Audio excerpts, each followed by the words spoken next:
തക്കാളി ചട്നി എങ്ങനെ ഉണ്ടാക്കാമെന്നാണ് ഇന്ന് കാണിക്കാൻ പോണത്. നല്ലെണ്ണയിലാണ് ഉണ്ടാക്കാൻ പോണത് കേട്ടോ. ഒരു കുക്കറിൽ കുറച്ച് നല്ലെണ്ണ ഒഴിക്കാം. അതിലേക്ക് കുറച്ച് ചുവന്ന മുളക് ഇടുക. അതൊക്കെ എരിവിന് അനുസരിച്ച് കേട്ടോ, ഓരോരുത്തർക്ക് എത്രയ്ക്ക് എരിവ് വേണം എന്നതിനനുസരിച്ച്. പിന്നെ ഒരു 4 വെളുത്തുള്ളി ഇല ഇടുക. കുറച്ച് കറിവേപ്പിൻ്റെ ഇല ഇട്ട് കൊടുക്കുക.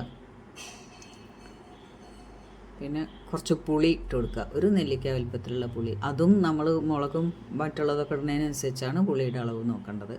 ഒരു കഷ്ണം കായം, പിന്നെ ആവശ്യത്തിന് ഉള്ളി, വലിയ ഉള്ളി, പിന്നെ ഉപ്പ്,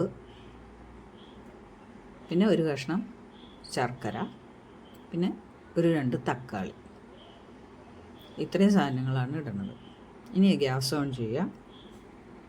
കുക്കർ അടച്ചിട്ട് ഒരൊറ്റ വിസിൽ കുക്കർ ഓഫ് ചെയ്യാം.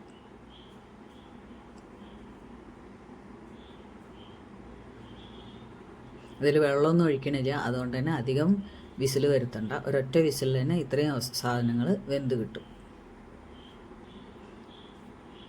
ഇതിൻ്റെ പ്രഷർ പോയി കഴിഞ്ഞാൽ തുറന്നിട്ട് സാധനങ്ങൾ പുറത്ത് വെച്ച് തണുക്കാൻ വയ്ക്കുക. തണുത്ത ശേഷം ഒരു മിക്സിയുടെ ജാറിലിട്ടിട്ട് നല്ലോണം അരച്ചെടുക്കുക. അപ്പോൾ അത്രയേ ഉള്ളൂ, സിമ്പിൾ തക്കാളി ചട്നി റെഡി. ടേസ്റ്റിയാണ്. ദോശ, ഇഡ്ഡലി, അപ്പം എല്ലാത്തിൻ്റെ കൂടെയും ഉപയോഗിക്കാം. അപ്പോൾ അത്രയേ ഉള്ളൂ. Thank you.